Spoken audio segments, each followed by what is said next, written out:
10 years ago, they were unheard of, but the use of them in the Midlands is growing and vaping shops are everywhere.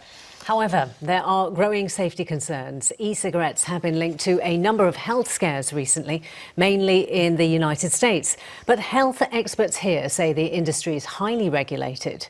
Our reporter Kevin Ashford has been looking at the issue.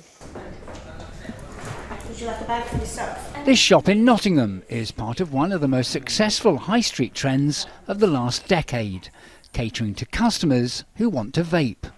E-cigs can be appealing to people due to the lack of smell compared to cigarettes, also the lack of stained teeth that you can get from tobacco as well once it's burnt, and also the cheaper cost of it as well. Vaping really began taking off in the UK from 2007, following the ban on smoking in almost all enclosed public spaces, and the market has boomed in recent years.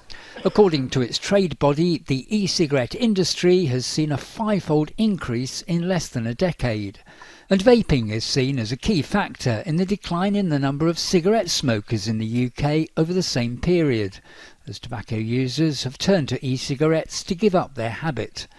There's plenty of scope for more growth too, with an estimated 6 out of 10 people who still smoke in this country saying they want to quit, which means more potential vapers. Now, an estimated 3 million people in the UK use these e-cigarettes, and it's an industry dominated by small independent businesses. Most high streets seem to have a vaping shop. But as the industry grows, the question is being asked, just how safe is vaping?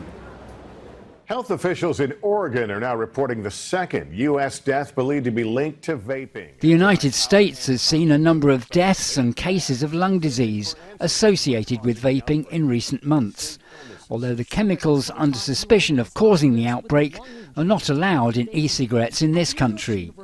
Here in the UK, Ewan Fisher from Nottingham ended up in intensive care in hospital, following what's believed to have been an allergic reaction to e-cigarettes. However, this consultant in respiratory medicine at Nottingham City Hospital says that while vaping is not risk-free, the benefits of using e-cigarettes instead of smoking tobacco are huge. When you're a smoker, it's very hard to overestimate the harm that smoking does to you, but the bottom line is that for every 4 days that you smoke after about your mid-30s, you lose 1 day of life. It's inconceivable that electronic cigarettes will be that harmful. And it's also clear that almost any way of quitting smoking is worth it. The key thing is to quit, then deal with how you've done it and whether there's a way of getting off nicotine altogether. And Public Health England says its advice on e-cigarettes has not changed despite the recent headlines. And that is, vaping is far less harmful than smoking, which leads to the deaths of scores of people on a daily basis.